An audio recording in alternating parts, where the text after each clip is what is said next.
కాదు ముందు ఓన్లీ దేవాలయం గురించి మాట్లాడు. అవునాయా? కాదు కాదు ఏ గుడి అది? ఏ దేవుడు గుడి కట్టించింది? ఏ దేవుడు ఉన్నాడో మనకు తెలీదు. ఎన్నో దుర్మార్గంగా నాశనం కాకుండా కాపాడిన వాళ్ళ మిగతం మనం చేసేది ఏం లేదు. వచ్చి అయ్యా దేవునికి లక్ష్మీ నరసింహస్వామికి దండం పెట్టుడే, మనం చేసేది ఏ కష్టం లేదు. కాబట్టి హైందవులంతా తరలిరండి, ఇక్కడికొచ్చి లక్ష్మీ నరసింహస్వామి దర్శనం చేసుకోండి. చూడండి ఇంత చక్కటి కొండ ప్రాంతంలో. సంవత్సరాల క్రితం అంటే ఇంచుమించు త్రేతాయుగం కన్నా వెనక, అంటే లక్ష్మీ నరసింహస్వామి ఎప్పుడైతే ప్రహ్లాదుడి కోసం వచ్చిండో ఆయన అవతారం చల్లార్చినక వెంటనే వచ్చిన దేవాలయం ఇది అని లెక్క మనకి. ఇంత పురాతనమైన లక్ష్మీ నరసింహస్వామి దేవాలయం, ఎంత శక్తివంతమైన గర్భాలయం. మీరు చిన్న గరుడి బొమ్మ చూసింటారాడ. ఆ గరుడి బొమ్మ ఏందిరా అంటే విష్ణుకుండులు, అంటే 3000 సంవత్సరాల క్రితమే విష్ణుకుండుల సామ్రాజ్యం రాజులు ఈడ ఇదంతా గర్భాలయాన్ని మంచిగా చేసి ఆ గరుడని కూడా ఆడబెట్టి అప్పటి నుంచి కూడా మళ్లీ పూజలు మొదలుపెట్టి జరగడం జరిగింది. కానీ ఈ ఒండ్రుగొండ మీద ఏదైతే సూర్యాపేటలో ఇది ఉందో ఈడ దుర్మార్గంగా దౌర్జన్యంగా ఎంతో మంది మొఘలులు నిజాం కింద ఉన్న రాజులు దీన్ని ధ్వంసం చేసే ప్రయత్నాలు చేయడం, 70 ఏళ్ల సంధి ఇక్కడ మహారాజులు పెట్టిన నిధి, భగవంతుడు పెట్టిన నిధులున్నాయని దీన్ని తవ్వకాలు చేయడం, ఇవన్నీ జరుగుతుంటే సూర్యాపేటలోని ఎంతో మంది హిందూ ప్రజలు, కుటుంబాలు, మహానుభావులు దీనికొచ్చి గత 15-20 సంవత్సరాల నుంచి వాళ్ళ ప్రాణాన్ని దారపోసి దీన్ని కాపాడుకుంటూ వస్తుంది. రాహుకేతుల సమస్య ఉన్నా, ప్రబలమున్నా, పిల్లలకు పెళ్ళైతలేదన్నా, చదువులు వస్తలేవన్నా, ఉద్యోగాలు వస్తలేవన్నా, ఆస్తులు పోతున్నాయన్నా, బిజినెస్ నాశనం అవుతుందన్నా, వీటిలన్నిటికీ కూడా మన గ్రహ స్థానాలు మన జాతకంలోని చాలా ప్రభావం ఉంటుంది. అది తగ్గాలంటే మనం దేవాలయాలు పోతే ఎటువంటి గుళ్ళు అంటే ముఖ్యంగా అమ్మవారి గుళ్ళు, నరసింహస్వామి గుడి, ఇలాంటి గుళ్ళు వెళ్తాం. అటువంటి క్షేత్రంలో చాలా శక్తివంతమైన ఒక గుహలో చేయబడ్డ నరసింహస్వామి గుడి ఇది. కృతయుగం నాటి గుడి అంటే ఏంది? ఇప్పుడు కలియుగంలో ఉన్నాం. దీనికన్నా ముందు ద్వాపర యుగం కృష్ణుడిది, దానికన్నా ముందు త్రేతాయుగం రామచంద్రుడిది, దానికన్నా ముందు కృతయుగం అంటే లక్ష్మీ నరసింహస్వామి అవతారం ఎత్తిన యుగం అది. అప్పటికించి ఉంది ఈ గుడి. ఇప్పుడు దీన్ని ఇక్కడ స్థానికులతో పాటి వానర సేన వాళ్ళు కూడా సనాతన హిందూ ధర్మంలో దేవాలయాలను కాపాడాలని చెప్పి వాళ్ళ ప్రాణానికి కూడా లెక్క చెయ్యకుండా వీళ్ళు, మీకు తెలుసు పంచలింగాల దేవాలయాలు కూడా వాళ్ళతో కలిసి పోరాడే అదృష్టం నాకు కలిగింది. అట్లా వాళ్ళు ఇక్కడ కూడా ఈ దేవాలయాన్ని, దీంతో పాటి మా ఆంజనేయ స్వామి ఉన్నాడు, ఆయన కూడా ఏం చిన్న పన తక్కువ కాదు, 7 నుంచి 8 అడుగులు ధ్వజస్తంభం లెక్క ఉంటాడు. మన దుర్భాగ్యం అంటే మన జీవితంలో దుర్గా అంటే అమ్మవారి గుళ్ళు, సుబ్రహ్మణ్య స్వామి గుళ్ళు, ఆంజనేయ స్వామి గుళ్ళు, ఇట్లా ఉగ్రరూపం దాల్చిన లక్ష్మీ నరసింహస్వామి గుళ్ళని క్షేత్రాలు కనుక మనం దర్శనం చేసుకోవడం అయితే అటు రాహుగ్రహము కేతుగ్రహం కొంతకాడికి చల్లబడతాయి అనేది ఒక పెద్దలు చెప్పిన శాస్త్రం, జ్యోతిష శాస్త్రం. ఇట్లా గనక మనం ఇటువంటి శక్తి దేవాలయాలు అంటే కృతయుగం నుంచి ఈయనకు పూజలు జరుగుతూ వస్తున్నాయి అంటే ఆ గర్భాలయంలో ఎంత శక్తి ఉందో చూసుకోండి. ఆయన ఎప్పుడు గుహలలోనే ఉంటాడు, దానికి తార్కాణమే గుహ. ఈ దినం నేను ఒక గుహలోనే నిలబడి కూర్చొని మాట్లాడుతున్న ఆడమాన లక్ష్మీ నరసింహస్వామి అంటే ఇంచుమించు 7000 సంవత్సరాల కన్నా ముందు గుడి ఇది. ఆ తర్వాత ఒక 3000 సంవత్సరాలు అంటే 2050 నుంచి 3000 సంవత్సరాల మధ్యలో విష్ణుకుండులనే రాజులు అరే నరసింహస్వామి ఇంత శక్తివంతం ఉండీడా అని చెప్పి ఆయనకి ఈ సింహద్వారం ఒకటి తయారు చేసి ఆయన గరుత్మంతుణ్ణి చెక్కడం జరిగింది. అంటే ఈ లెక్క ప్రకారం కూడా ఆర్కియాలజీ డిపార్ట్మెంట్ వాళ్ళు చూసి అయ్యా ఇది 6500 సంవత్సరాల క్రితము విష్ణుకుండులు ఈడ వచ్చిండ్రు, ఇక్కడ లిపి ఉంది, చెక్కడాలు ఉన్నాయి.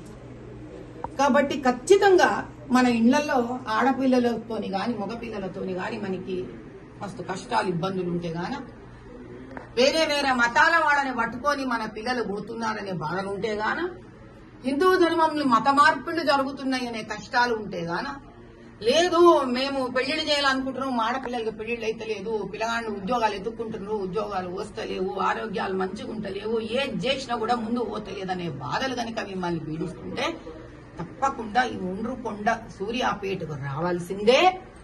ఈడ ఈ లక్ష్మీ నరసింహస్వామి దర్శనం చేసుకుంటే ఎంతో కొంత శాంతి కలుగుతుంది. నేను కూడా ఈరోజు వచ్చిన, ఎందుకంటే నా ప్రజలకు న్యాయం జరుగుతలేదు, రాజకీయంగా అంటేనే రాజకీయంగా నా ప్రజలు అన్యాయం అవుతున్నారు. ఏ దినం నా తెలంగాణ ప్రజలకి న్యాయం వస్తుందరా తండ్రి అని నేను అడుక్కోనికి ఇంత దూరం వచ్చినా. కాబట్టి తెలంగాణ ప్రజలే కాదు, ఇది తెలుగు అర్థమయ్యే ప్రజలంతా ప్రపంచంలో ఏడ ఉన్నా కూడా దయచేసి ఈ గుడికి రావాలి. 6500 సంవత్సరాల కన్నా కృతయుగంలో ముందు నిలబడిన ఈ లక్ష్మీ నృసింహస్వామి దేవాలయ దర్శనం చేసుకోవాలి. జయ బోలో శ్రీమన్నారాయణ భగవానికి. దేవాలయం అంటే మా శివయ్య దేవాలయం ఉంది.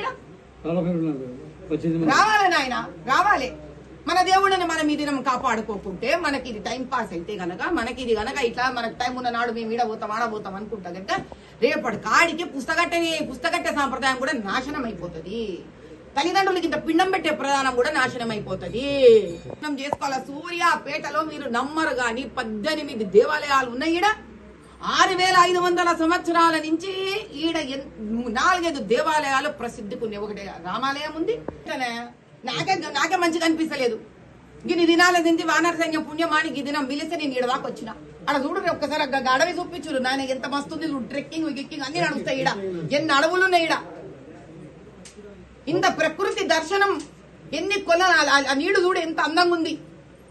ఇంకా వాసన వచ్చే హుసేన్ సాగర్ దగ్గర నిలబడతాం మనం. ఒక దినం ఈడకి రానికి మనకి చేత కాదు. ఎంత పుణ్యం చూపిట. లక్ష్మీ నరసింహస్వామి దర్శనమే ఆయన, ఇట్లా చెరువుల దర్శనమే ఆయన, అడవులేంది, అందమేంది. రామచంద్రుడి దేవాలయము, ఆయన కూడా అడవులలో పాలే తిరిగిండు మొత్తము. అక్కడ ఆంజనేయ స్వామి ఉండు. కర్మ దిగాలనంటే ఆయన రండి. బొట్లు లేవు, గిట్లు లేవు, మంగళసూత్రాలు లేవు, మిట్టలు లేవు, చీరలు లేవు, ఏమి లేవు. కడాపడికి ఇంకో 2 తరాలు అయితే గనక ప్రపంచంకి 140 కోట్లు ఉన్నాం మనం. దాంట్లో 130 కోట్లు హిందువులు ఉన్నాం. ప్రపంచం అంతా మన మీద పడుతుంది. మనం షాకిరీ చేసుడు, వాళ్ళ ధర్మాన్ని పోషించుడు అవుతుంది. దేవుడు ఎప్పుడు గుర్తుకొస్తాడంటే పండుగలు వచ్చినప్పుడు గుర్తుకొస్తుంది. దేవుడు గుర్తుకొస్తుంది, బతుకమ్మ గుర్తుకొస్తుంది, అమ్మోత్పత్తి. దాని తర్వాత బోనాలకు గుర్తుకొస్తుంది. లేదా ఒక మండపం పెట్టి మనం మంచిగా జోరుగా ఎంత కవర్ ఉంది, నేను ఎంత పెద్ద మండపం పెడతా, వినాయకుడికి ఎంత పెద్ద విగ్రహం పెడతా, ఎంత వెరైటీగా పెడతా ఈసారి వినాయకుడిని అని మన గొప్పతనం తెలుసుకోవాలంటే ఒక్క వీధిలో ఒక్క కాలనీలో ఓ 10 వినాయకుడు పెడతాడు. ప్రతి ఒక్కరు పోటీలో పెడతాడు వినాయకుడు. అంటే వినాయకుడు కడాపడికి అయిపోయిందంటే వినాయకుడు కూడా పాపం. ఈ వినాయకుడు ఆ వినాయకుడు కొట్టుకోవడం మొదలు పెట్టారు. సంస్థకి వచ్చేసి చెప్పాలంటే ఇక వినాయకుడిని పొద్దున పెడతాం మనం. రాత్రి ఆ వినాయకుడు మండపం కింద ఏం చేస్తామో దేవుడు చూడాడు పైన వినాయకుడు. ఈ రోజు ఒక పిడికిటి మంది వానర సేన వాడు మాత్రమే పోరాడే పరిస్థితి ఎందుకు వచ్చిందిరా అంటే సైన్యాధ్యక్షుడు జరుగుతున్నది కానీ సైన్యం ఎడబోయింది. యావత్ తెలంగాణ హిందూ సైన్యం ఏడబోయింది. ఈ దినము సూర్యాపేటలో నీకు కనీసము 14 లక్షల మంది జనాభా ఉన్నారు. సూర్యాపేటలో అంటే 14 లక్షల మంది జనాభాలో 50% 7 లక్షలు. అందులో ఒక సగం తీసేసే 3.5 లక్షలు. కనీసం సూర్యాపేటలోని 3.5 లక్షల మంది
కానీ సూర్యాపేటలోని హిందువుల జాగ్రత్త లేదు సూర్యాపేటను కాపాడుతుంది. మీరందరూ కలిసి దేవాలయాలకు మా ఓటర్ల ముందు వచ్చి పోరాడుతుంటే, రోడ్ల మీద కూర్చుంటే, ధర్నాలు చేస్తుంటే వీడియో కూడా నీకు ఎంత మస్తు ఎంజాయ్ చేస్తారు మీరు. మంచి మజా వస్తుంది ఆ వీడియో